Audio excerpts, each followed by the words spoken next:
그리스, 헬레니즘, 로마. 서양의 고대를 가리키죠. 헬레니즘 시대.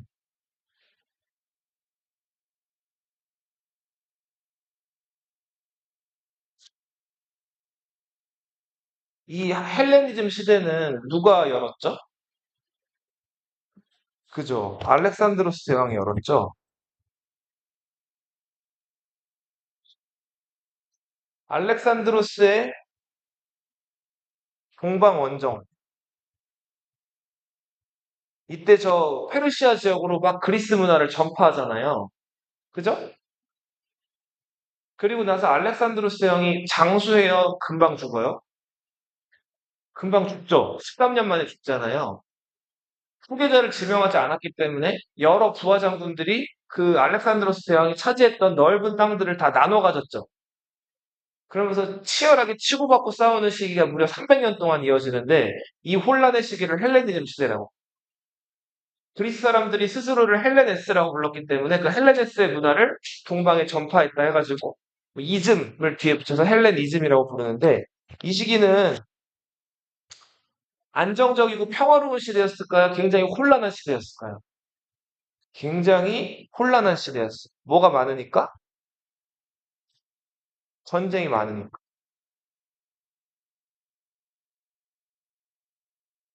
그러다 보니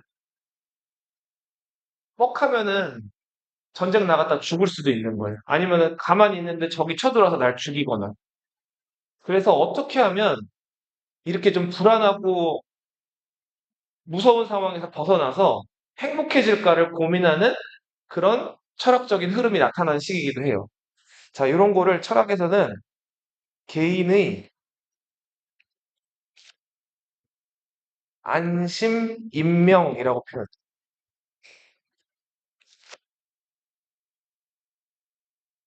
마음을 편안하게 하고 외부 막 그렇게 막 무섭고 어려운 상황에서 동요하지 않는 그런 편안한 마음 상태.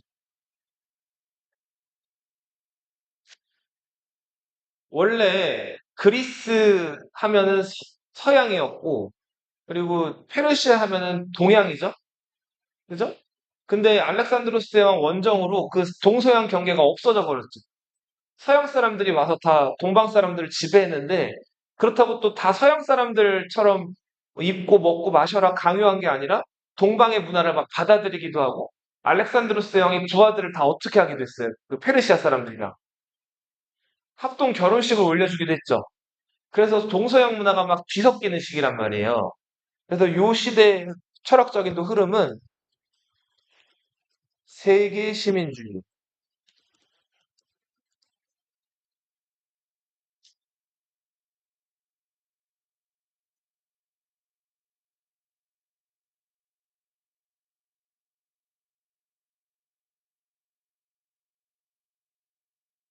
자, 그 여러 철학자들이 활약을 하는데 철학자들이 이제 가장 중요시 여기는 거 어떻게 하면 이 혼란하고 어지러운 시대에 행복해질 수 있는 제논. 이 제논이라는 사람은 그 그리스 철학자인데 저 파르테논 신전 저번 시간에 봤죠. 네. 자, 이 기둥을 열주라고 한다고 그랬죠? 이 기둥을 그리스어로 뭐라고 부른다고 그랬어요? 스토아라고 부른다고 그랬죠? 그죠? 이 제논과 제논을 따르던 제자 그룹들은 요 이 기둥이 있는 이 건물에 모여가지고 그 기둥 사이를 왔다 갔다 걸어 다니면서 철학적인 토론을 나눴다. 그래서 이 제논과 제논을 이끄는 제자들이 이룬 학파를 스토아 학파라고.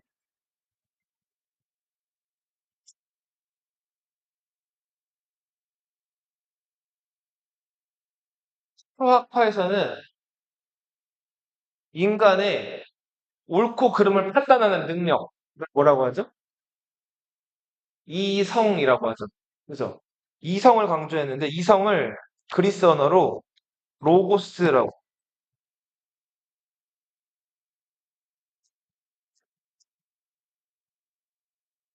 이 로고스를 가지고 이제 행복해질 수가 있는데 사람이 일단은 행복해지지 않는 이유, 불행해지는 이유는 욕구 때문이에요.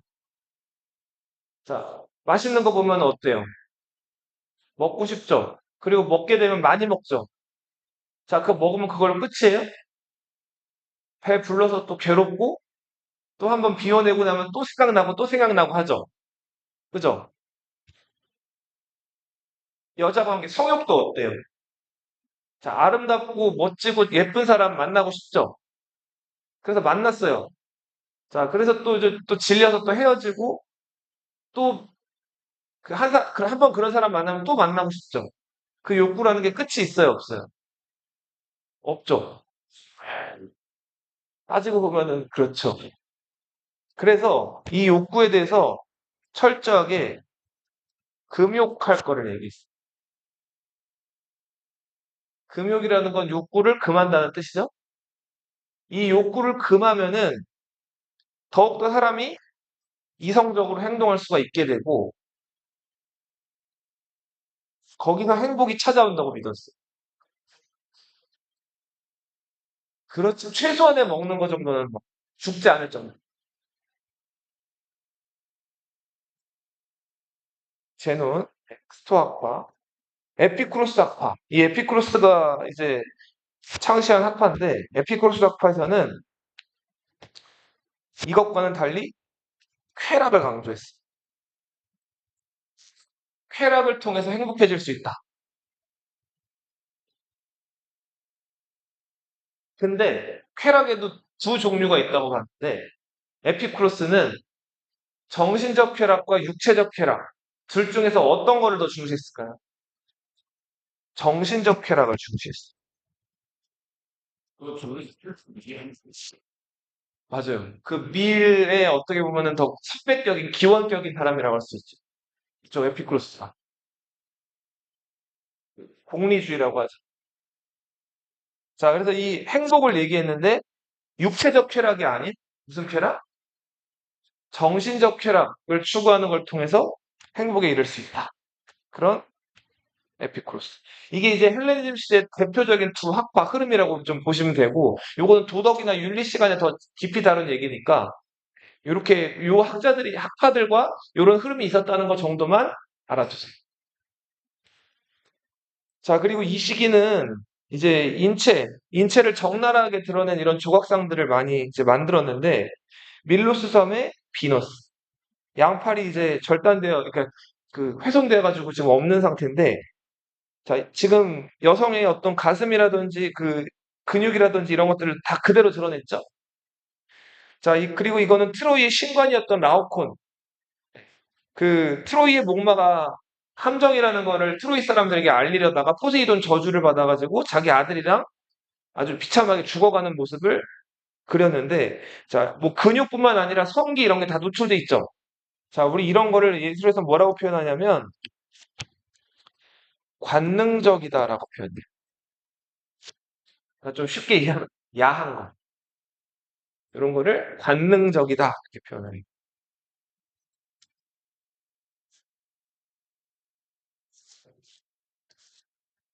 자, 그리고 우리 수학 하다 보면은 뭐 유클리드 들어보지 않았나요? 들어봤죠. 이 그리스어로는 이 사람 에우클레이데스라고 얘기하는데 사각형, 삼각형, 자 이런 것들 이제 면적 구하고 그러니까 넓이 구하고 이런 어떤 것들을 기하학이라는 그 학문 체계를 확립한 사람이 유클리드고요. 자, 그리고 이제 목욕탕에 들어갔다가 물이 넘치는 걸 보고 자, 부력이라는 그 힘의 원리를 알아낸 아르키메데스. 부력을 발견. 뜨는 힘 이런 것들을 이제 부력이라고 하죠. 그리고 이제 물에 딱 들어가서 그 부력을 발견한 순간 기쁜 나머지 유레카라고 외쳤다고 하죠. 그리고 아리스타르코스 이 사람은 과학적으로 이게 완전히 증명해낸 건 아니지만 상당히 획기적인 태양 중심설.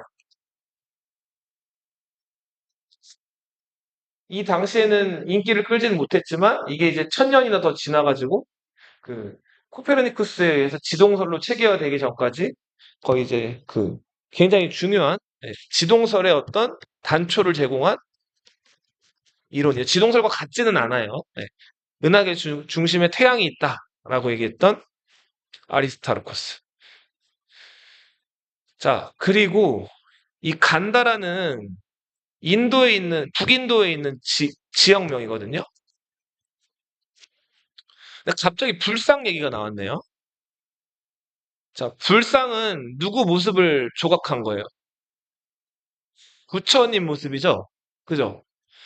자, 인도 북부의 간다라 지역에서 부처님 그러니까 불상이 등장을 했는데, 이 불상, 머리 스타일, 이목구비, 그리고 부처가 입고 있는 옷까지, 이게 다 어느 나라 사람 모습일까요?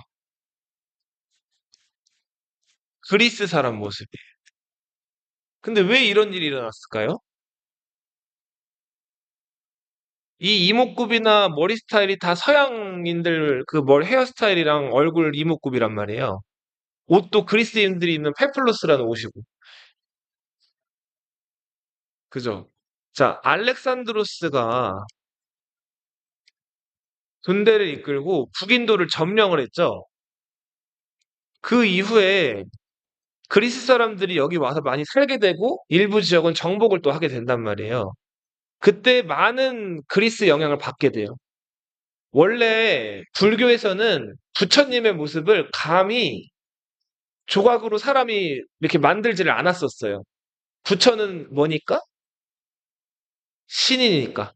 예. 근데 저 그리스 로마 신화 보면은 신들이 막 인간의 모습을 하고 그리스 사람들이 그 신들을 막 인간 모습으로 조각을 하죠. 그 영향이 인도에까지 전파가 된 거예요.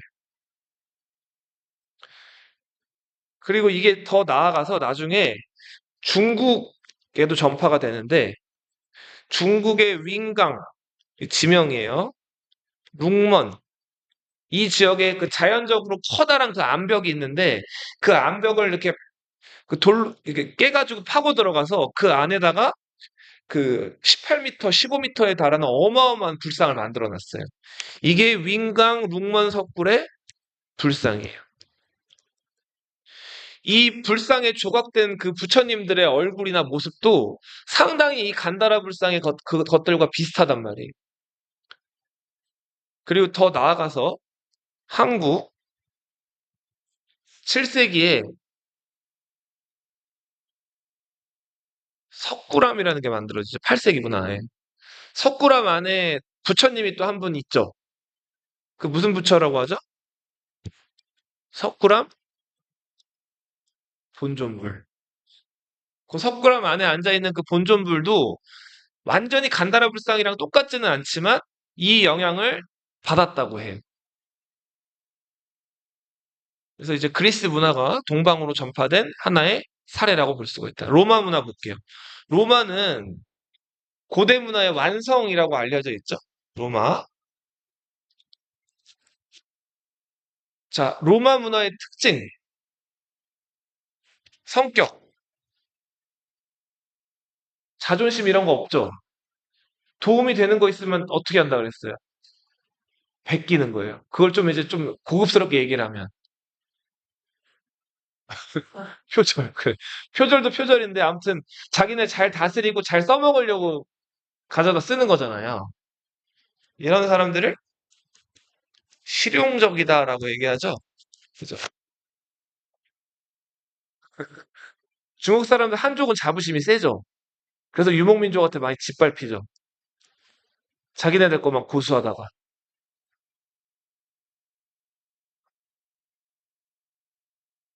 멍청한 짓들을 많이 하죠. 네. 자, 로마 문화는 이제 실용적인데 그 실용적인 거의 끝판왕이 법률과 건축 이 두 가지예요. 로마는 원래 그 떼베레강이라는 조그만 한 양재천 정도 되는 그 강이 있는데 로마 가면은 그 강 주변에 8개 언덕에서 시작된 되게 조그만 나라였어요. 근데 로마가 점점 팽창을 하죠. 그래서 이탈리아 반도를 다 차지하고 거기서 더 나아가서 어디까지 차지해요? 지중해 주변을 완전히 자기네 다 땅으로 만들어 버렸죠. 그죠? 갑자기 그 조그만 나라가 불과 한 3, 400년 사이에 그렇게 팽창을 해버리니까 너무 많은 사람들을 갑자기 이제 다스리고 지배하게 된 거예요. 근데 그런 사람들 지배할 때 원칙 없이 이럴 때는 이렇게, 저럴 때는 저렇게 하면 지배가 돼야 안 돼요. 지배하기 어렵겠죠. 그래서 그 지역을 지배하려고 원칙을 정한 거예요. 그게 뭐예요? 법이에요, 법. 로마에서 아주 오래전부터 전해져 내려오는 그냥 사람들 입에서 입으로 전해져 내려오는 관습법들이 있었어요. 그냥 해오던 것들. 그리고 그 관습법을 해석하고 관습법을 적용하는 데 있어서 귀족들이 절대적인 역할을 했단 말이에요. 그 귀족들로 구성된 기관이 뭐예요? 원로원이죠. 그죠? 근데 로마가 주변으로 팽창하는 과정에서 많은 전쟁을 치르는데 이때 전쟁 나가서 목숨 걸고 싸웠던 사람들이 귀족이었어요? 평민이었어요? 평민들이었죠. 자, 그래서 평민들이 이제 전쟁은 나가는데 법을 자기들이 막 해석하거나 아니면은 뭐 전쟁 나가서 얻은 물자나 땅 같은 걸 자기가 차지하는 권리를 전혀 못 누렸다 그랬죠. 그래서 그 평민들이 계속해서 자기들 권리를 요구했다 그랬죠. 그 과정에서 자기들 대표 뭐가 설치되죠? 호민관이 설치되고 평민 대표죠. 그리고 평민들의 의견을 모으는 민회 뭐가 만들어지기도 해요? 평민회가 만들어지기도 하죠. 기억나요? 근데 이것만으로도 부족했죠. 자꾸 귀족들이 약속 들어주겠다고 하면서 약속을 지켜요, 안 지켜요? 안 지키죠. 그래서 말보다 더 정확한 게 글이라 그랬죠. 청동판에다가 귀족들이랑 평민들이랑 약속한 거를 글로 새겨서 남겼죠. 그게 무슨 무슨 법이에요? 최초의 성문법으로 알려진 12표법이죠. 자, 그러면서 점점 이 로마가 평민권이 이제 신장되면서 주변 지역을 정복하고 땅덩어리가 더 넓어져요. 자, 그리고는 마침내 지중해를 자기네 호수로 만들어 버리고 지중해가 있으면 이 지중해 이 넓은 주변 땅이 다 로마 땅이 되잖아요. 요 지역을 이제 효과적으로 다스리기 위해서 또 법이 계속 바뀌고 바뀌고 하다가 로마가 나중에 땅덩어리가 어떻게 되죠? 둘로 나뉘죠. 서로마와 동로마로 나뉘잖아요. 서로마는 100년도 채 못 가가지고 누구한테 망하죠? 게르만족들에게 서로마가 망하죠. 그죠? 그리고 동로마는 이후에 비잔티움 제국이라고 불리면서 1000년을 더 가는데 비잔티움 제국이 6세기의 전성기를 맞아요. 그래서 게르만족들에게 뺏겼던 서로마 지역, 이탈리아 반도를 비롯한 서로마 지역 대부분을 되찾는단 말이에요. 그 비잔티움 제국의 황제가 유스티니아누스 황제예요. 따라 읽어보세요. 무슨 황제? 유스티니아누스 황제. 이 황제가 동로마 지역뿐만 아니라 옛 멸망한 서로마 지역 땅까지 대부분 차지한단 말이에요. 다시 로마가 땅덩어리가 커졌죠. 그래서 예전부터 전해져 내려오는 여러 로마 법률 이런 것들을 모아가지고 이 넓어진 로마를 다스리기 위한 법전을 펼쳐나가는데 그게 유스티니아누스 법전이에요. 요거를 우리 뭐라고도 부르냐면 로마법 대전이라고.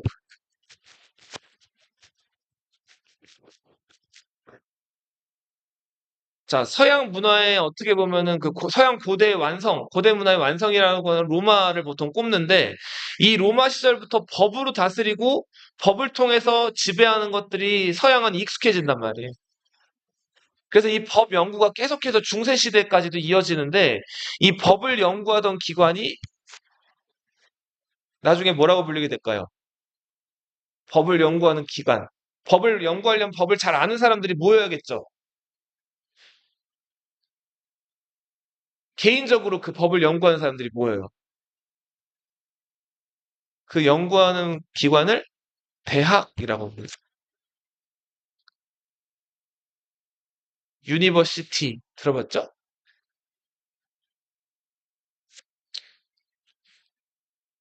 이 대학에서 법률 연구. 나중에 대학에서 주로 연구했던 거는 법학과 신학 이런 것들이 있죠.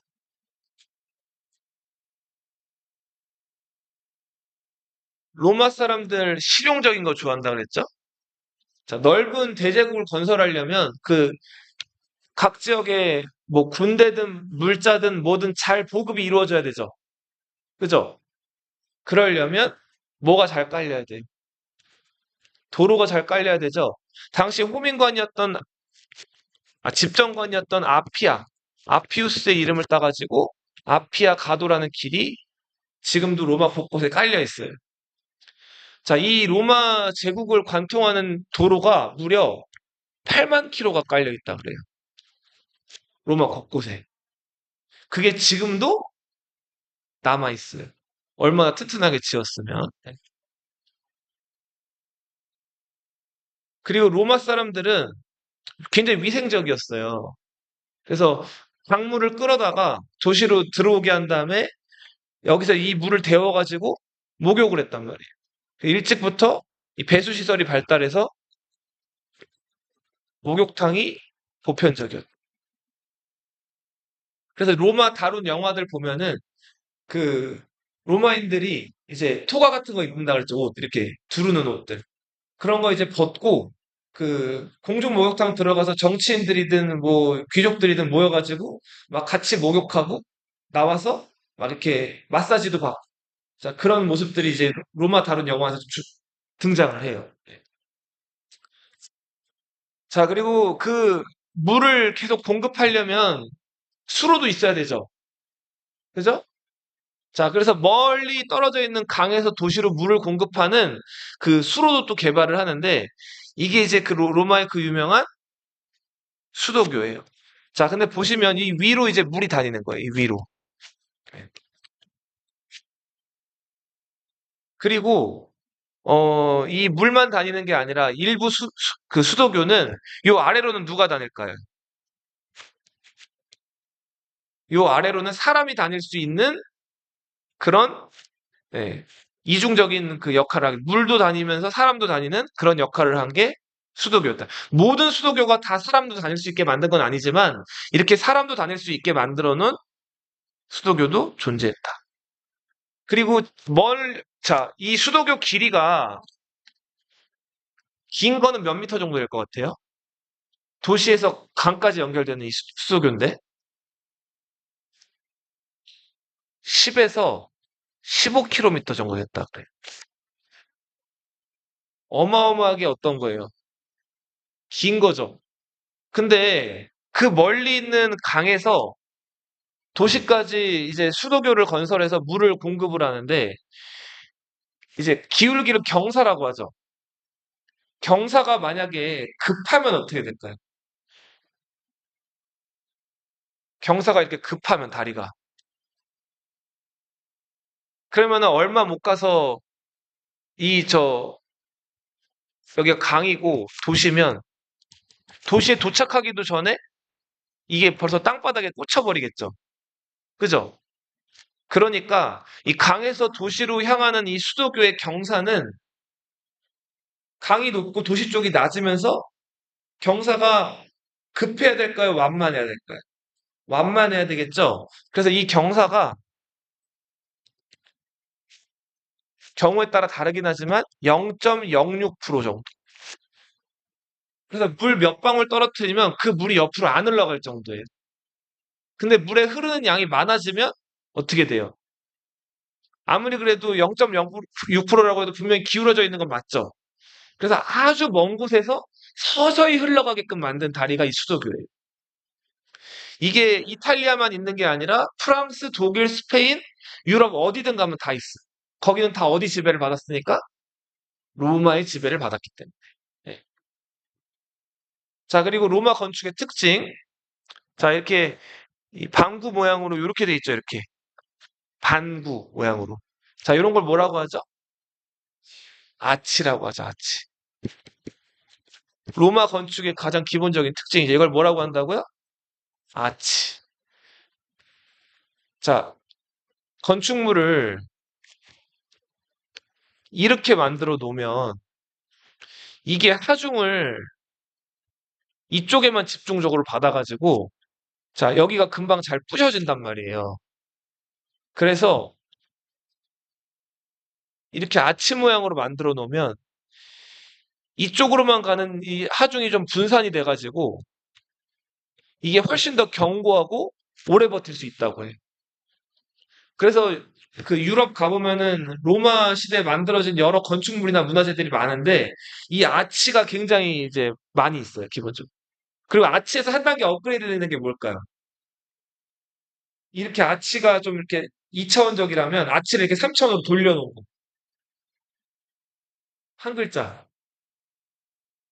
구 말고 아치를 돌려놓은 거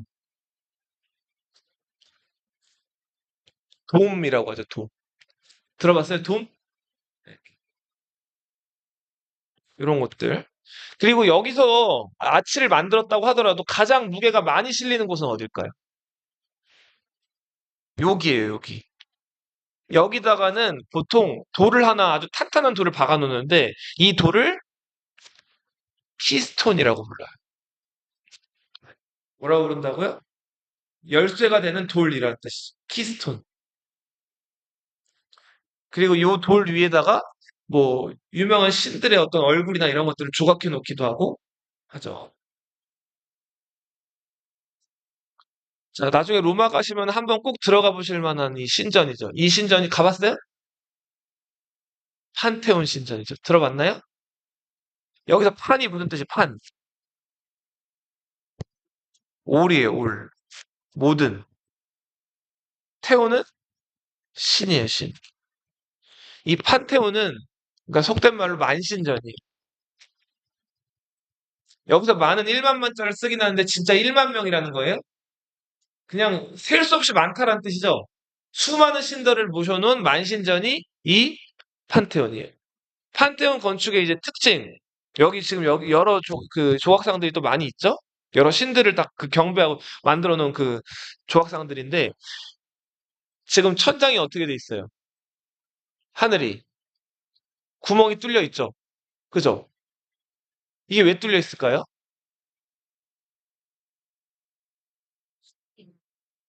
뭐 그런 제사 관련된 그런 것도 있고, 예, 예, 맞아요. 여기 이게 그리고 아까 말씀드렸듯이 이 아치나 이 돔 건축의 특징은,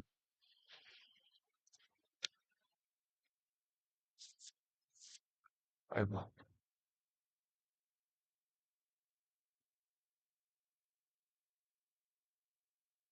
무게를 어디가 제일 많이 받는다 그랬죠? 그 제일 위에 가운데 부분이 제일 무게를 많이 받는다 그랬죠? 근데 과감하게 여기를 어떻게 버렸어요? 뻥 뚫어버렸죠? 그럼 이거 무너지지 않을까요? 원래대로라면 벌써 무너졌어야 되는데 이게 안 무너지고 지금 2000년을 버티고 있단 말이에요. 이게 어떻게 이렇게 오래 버텼을까요?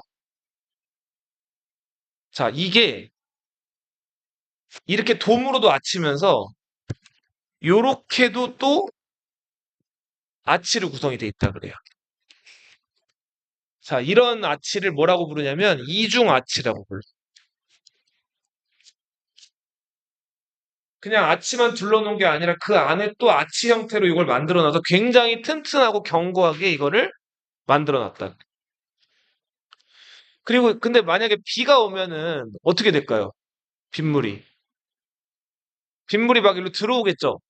그죠? 근데 여기가 기온이 높고 보통 여기다가 이제 불을 피워 놓는 경우가 많았는데 그렇게 되면은 그 안에 공기가 따뜻해지거나 더워지면은 그 따뜻한 공기가 어디로 가죠? 위로 올라가죠. 그래서 가랑비라든지 약한 비가 오면은 그 비는 일로 안 들어온다 그래요. 굉장히 신기하죠? 비가 와도 비가 안 들어온다는 거예요. 그래서 실제로 로마 가서 선생님 왔을 때도 비가 왔거든요. 가봤어요. 어땠을까요? 비가 다 새요. 그러니까 비가 조금 세게 오면 다 새요. 진짜 약한 가랑비 있죠? 그 비 정도는 안 들어와요.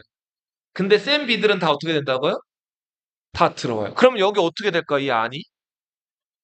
다 물바다가 되겠죠? 그래서 여기 요 부분 있죠?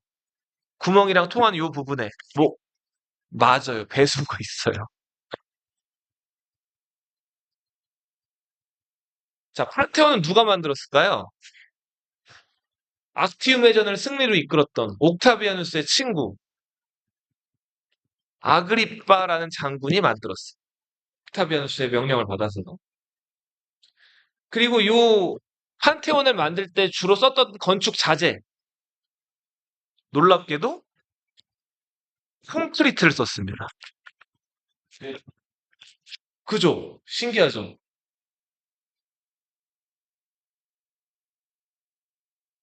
요즘 콘크리트는 최첨단 콘크리트죠. 레미콘에서 나오는 그 시멘트나 이런 것들 막 여러 가지 배합 잘 돼가지고 막 공장에서 만들어낸 굉장히 그 성능 좋은 콘크리트잖아요. 근데 이 당시 때도 콘크리트를 만들었거든요, 로마 사람들이. 로마 사람들이 만들었던 콘크리트, 그 고대 콘크리트의 주 원료는 화산재였어요. 뭐였다고요? 화산재. 여기다가 물이나 모래 같은 것들을 배합해가지고 만든 건축 자재인데 굉장히 이게 튼튼했다 그래요. 자, 베르길리우스는 유명한 로마의 서사 시인인데 베르길리우스의 유명한 작품 아이 네이스라는 작품이 있죠. 이 아이 네이스는 로마 건국 신화에 등장하는 누구의 이야기를 그린 작품이에요? 아이네이아스의 이야기를 그린 작품이죠. 이거 뭐랑 비슷하다 그랬죠? 호메로스의 네, 오디세이아랑 내용이 어떻다 그랬죠? 비슷하다 그랬죠? 그죠? 비슷이 아니라 거의 같다? 베낀 수준이라고 그랬죠? 옥타비아누스 명령을 받아가지고 베르길리우스가 만든 서사시. 자, 리비우스가 남긴 책, 요건 알아두세요. 로마사라는 책이. 무슨 책? 142권까지 있었다 그래. 이 사람 정치인이었는데 은퇴하고 오로지 이 책 집필에만 몰두했는데 지금 전해지는 책은 대략 한 20권 정도 전해지고 있어요. 나머지는 다 훼손되고. 자, 플루타르쿠스. 이 사람은 영웅전이라는 책으로 유명하죠. 이 영웅전은 그리스와 로마의 영웅들을 각 그리스랑 로마 역사가 다르게 전개되잖아요. 근데 각 나라에 있었던 성격과 업적이 비슷한 영웅들을 이렇게 비교하고 나열해가지고 써놓은 역사책이에요. 그리스 로마 영웅들을 비교했. 영웅들은 영웅들끼리, 배신자는 배신자들끼리 뭐 이렇게 나열해가지고 쓴 책이다.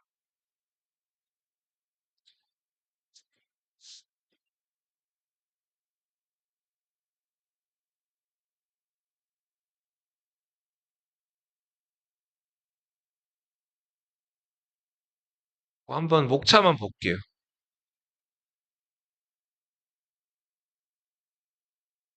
봐봐. 네.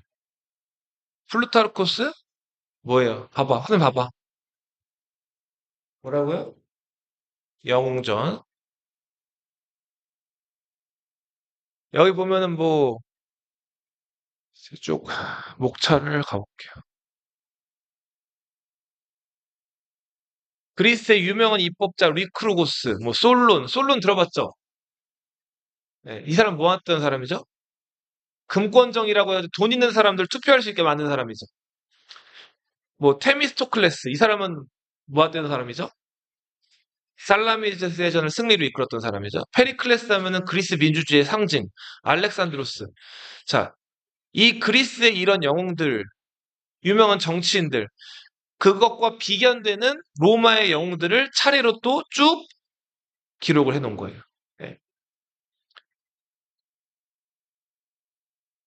자, 뭐 그리스에서 유명한 테미스토클레스나 밀티아데스란 장군이 있다면 한국엔 또 이순신 장군 있잖아요. 그런 것처럼 성격과 역할을 비슷하게 한 그리스와 로마의 영웅들을 비교해서 쓴 책이 플루타르코스의 뭐라고요? 영웅전이라는 책이에요. 타키투스의 책은 게르마니아라는 책이에요. 게르마니아는 어느 민족에 대한 얘기일까요? 게르만족의 얘기겠죠. 게르만족은 어디 살았어요, 주로? 독일에 살았죠. 이거랑 비교해서 볼 거. CF는 비교한다는 뜻이죠. 카이사르라는 사람 기억나요? 독재자죠. 이 카이사르가 어디서 인기를 얻게 됐어요? 어디 원정 가서? 그쵸. 갈리아에 있는 켈트족들 지배하면서 인기를 얻게 되는데 카이사르의 무슨 원정기? 갈리아 원정기. 이건 누구 지배한 거라고요? 켈? 켈트족. 갈리아가 어디라 그랬어요? 프랑스죠? 자, 이 당시 때 로마 사람들은 모든 은하가 지구를 중심으로 움직인다고 믿었어요. 그래서 지구 중심으로 태양도 이제 지구를 돌고 나머지 행성들도 다 태양을 돈다고 믿었단 말이에요. 이거를 천동설이라고 부르죠. 프톨레 마이오스.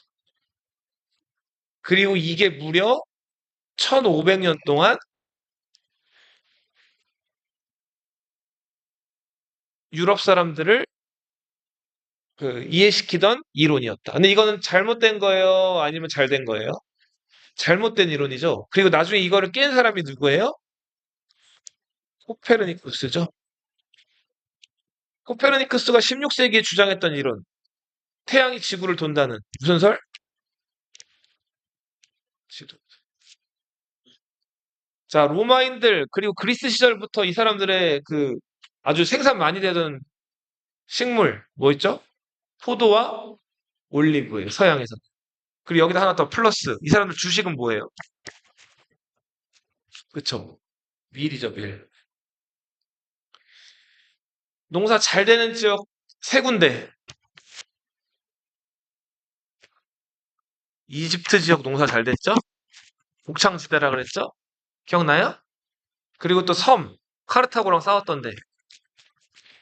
시칠리아. 그리고 로마 정복지 중에서 또 농사 잘 되던데. 소, 소아시아. 이 도무스는 로마 귀족들이 거주하던 집이고요. 인슐라는 지금의 이제 공동주택 같은 개념인데 평민들이 거주하던 집이에요.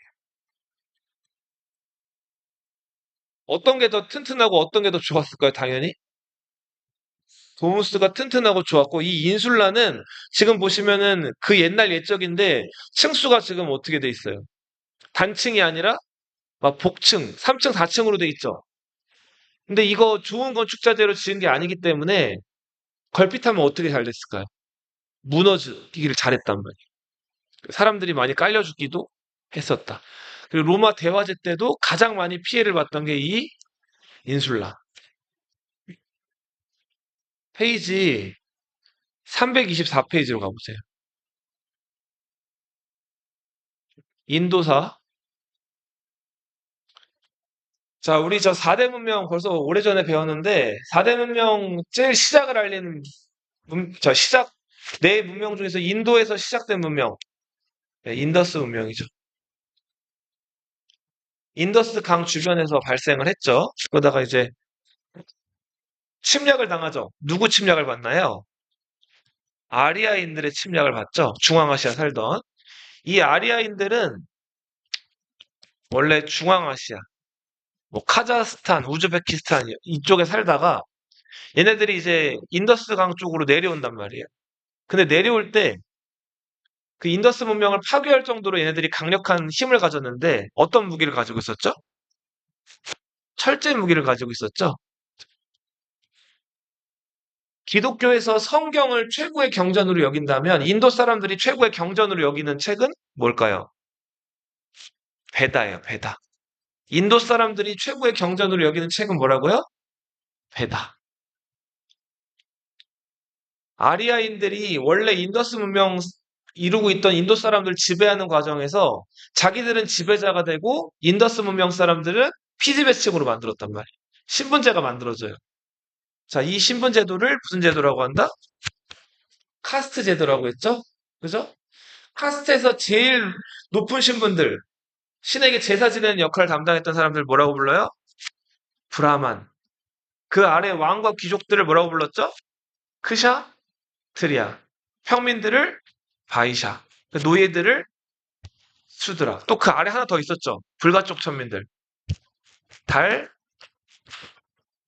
달리트라고 부르는 불가촉 천민들이 있었죠. 자, 페이지 넘어가세요.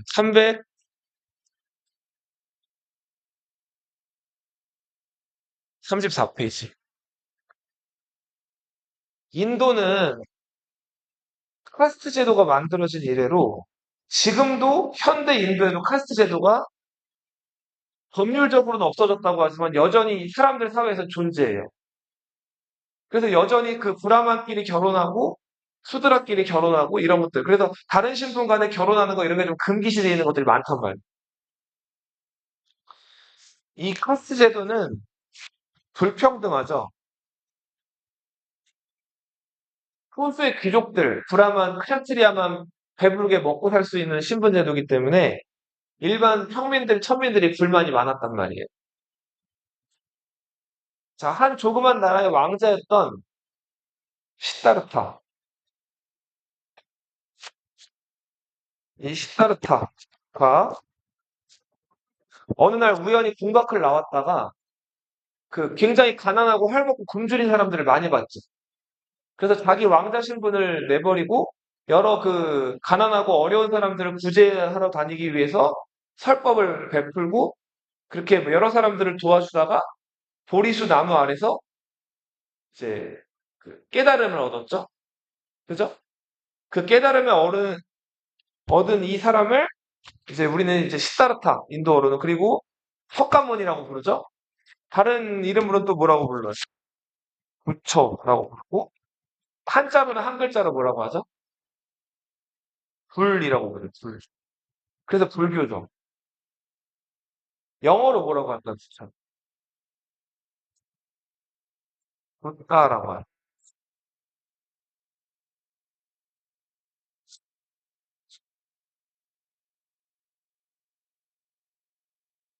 부처님의 말씀을 담은 경전을 불경. 기독교에서는 성경, 불교에서는 불경. 불교에서 인생은 고통이라고 봤어요. 고통스러운 이유는 집착하기 때문에.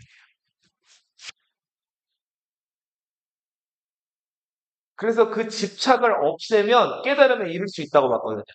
그 집착을 없애는 거를 소멸한다. 멸이라고. 자살하는 거는 잠깐은 또 얘기를 할게요. 잠깐은 그 고통에서 해방된다고 볼 수도 있지만 이 불교에서는 죽으면 죽는 거로 끝이 아니라 고통스러운 삶으로 다시 태어난다고 믿었다. 그죠? 이걸 윤회라고 하죠.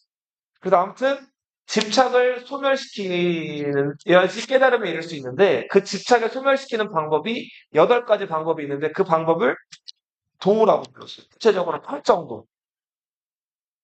이게 불교의 핵심이에요. 자, 불교에서 인생은 어떻다고 봤다고요? 고통스럽다고 봤다 그랬죠? 고통스러운 인생. 왜 고통스러워요? 태어나면 아기들이 막 어떻게 해요? 울죠. 그거 왜 우는 거예요?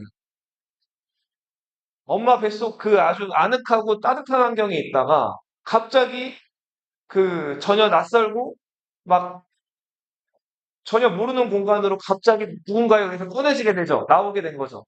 그래서 자기가 물론 나오기도 하지만, 그죠? 그 나오고 나서 막 굉장히 괴로워가지고 우는 거랑. 그리고 한동안 너희 나이, 젊은 나이를 거쳐가지고 자라다가 점점 몸이 어떻게 돼요? 늙어가죠. 커지다가 늙어가잖아요. 그리고 병들죠. 그리고 끝내 죽음에 다르게 되죠. 이런 것들 다 고통이란 말이에요. 근데 깨달음을 얻지 못하고 죽으면, 자, 죽은 다음에 다시 뭔가로 태어난다고 봤어요. 이런 거를 윤회라고 봤어요.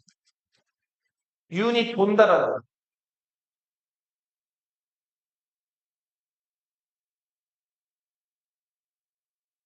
그렇게 해서 계속해서 다시 태어나는데 무한 반복이에요. 깨달음.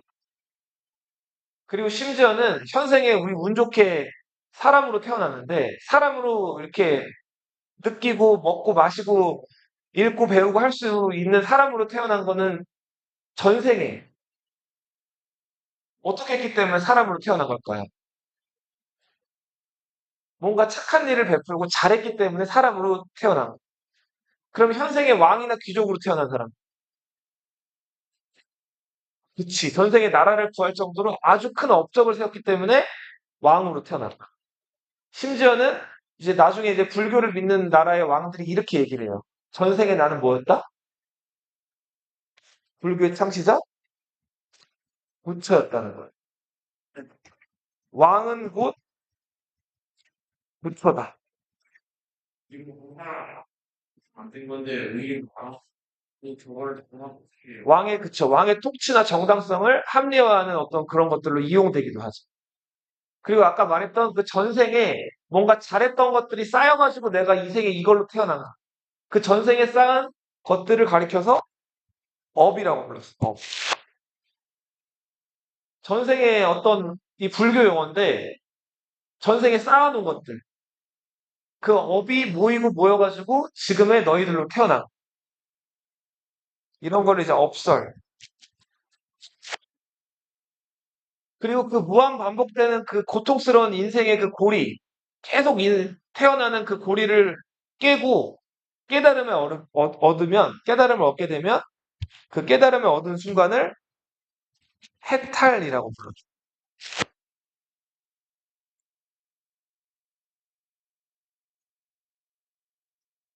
그리고 다른 표현으로는 해탈에 이르는 이제 스님들이나 사람들을 열반에 들었다 이렇게 얘기해요. 이르바나라고도 하죠. 그리고 해탈과 동시에 육신이 소멸하는 거를 입적이라고. 그 나중에 불교 너의 이제 관련된 이야기들 나오거나 보면은 스님들 돌아가시면 그 스님 돌아가신 스님 보고 열반에 이르렀다, 열반에 들었다, 뭐 입적하셨다 이렇게 얘기하거든요. 요거는 곧 뭘 의미한다고요? 깨달음. 불교에서 죽음을 표현하는 얘기로 열반, 입적이라는 얘기를 써요. 기독교에서는 사람 돌아가시면 어떻게 얘기할까요?